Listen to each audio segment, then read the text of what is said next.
Let's continue this discussion about what does a conversation look like. In this particular one, we're going to actually address the question of what is the primary purpose of communicating.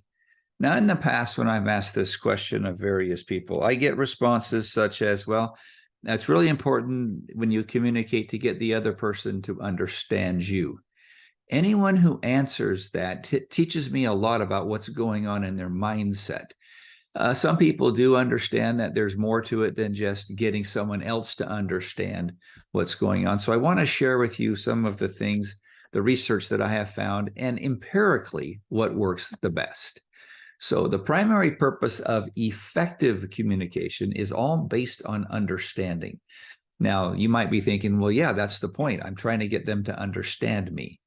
Actually, when you try to get someone else to understand your point of view, that's based on agreement. You're trying to be right. You're trying to get someone to see your way of thinking. We use the term tolerance in the world a lot, but the problem with the people who use the term tolerance, what they're really trying to say is, I want you to agree with my point of view. That's not the definition of tolerance.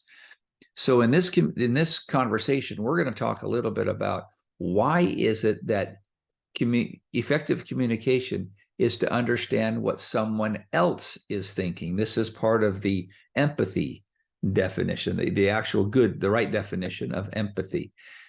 Read the bottom line just for a second. When a baby is understood, the baby is loved. Being understood is being loved. Parents aren't trying to get the infant to agree with their point of view. They're just trying to understand what the baby needs at that moment. A hug, a kiss, food, the mother's breast milk, a diaper change, sleep, whatever it might be. We're trying to understand the baby. And when parents try to understand a baby, they have a connection. It's when the parents don't connect with the child, when the child doesn't feel understood, that there's an abandonment issue taking place. And that's that family of origin challenge that we have. We're going to go over a number of points here to help understand effective communication in the light of what works when you're communicating with another human. When you try to have others agree with your point of view, you're trying to be right. In other words, as long as you're having a discussion where you're trying to get your thoughts across, you're trying to get them to agree with your points of view. If you're trying to be right, you're trying to prove a point, you're not listening. That's not communication, that's agreement seeking. This will be covered in the you and me pyramids in another video. When you're trying to prove your point, think of the dad. What good does it do to be right if your child isn't listening? You can say, look, you can't date the leader of the pack. This is the challenges you're going to have. It's a possibility you'll be getting drunk, you'll be using drugs, you're going to get tattooed, and you're going to get pregnant. Now, is it possible the dad's right? Yeah, it's very probable given the circumstances. But what does it matter if the child isn't listening to you? Because as a father, you spend your relationships with that child trying to get the child to agree with you. See, we've missed the point of communication when we think that we're having to be right, we're having to prove a point, and when we're not listening, what parent is really present for the child? Now think of a supervisor. We already know the statistics. 75% of supervisors are incompetent, and people leave because of supervisors. The statistics are 75% of people who leave their employment leave because of their immediate supervisors.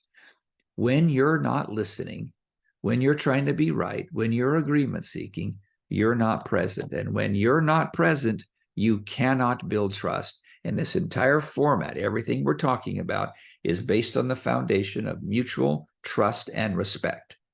Now, moving to the next bullet point, I want you to consider as we read this, what is the operative word in this little bullet point? If agreement comes, it is only after understanding has been established. What's the operative word? What comes immediately to your mind? Okay, now I'm going to go ahead and bring up my opinion, and it's my opinion, so it doesn't have to be right, but here's my argument. If agreement comes, You see, in order to be understood, in order to effectively communicate, which is that you're understanding them, you don't have to be in agreement. I can argue with you on politics, religion, just about any topic you want to talk about. And I don't have to agree with you to understand you. And therein lies the rub.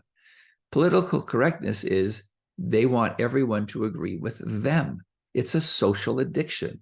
If you're offended because I don't agree, because I have the freedom of speech to say, I don't believe that's true, or I believe this is true over here, that's not effective communication. There's no tolerance there.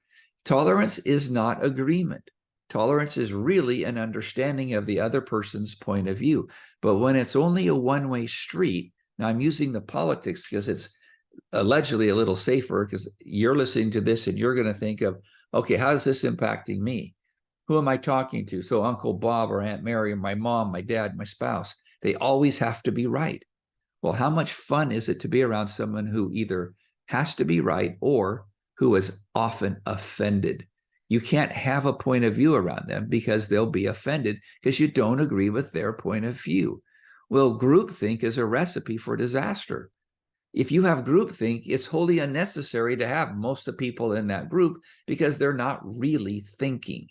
They're going along with the crowd.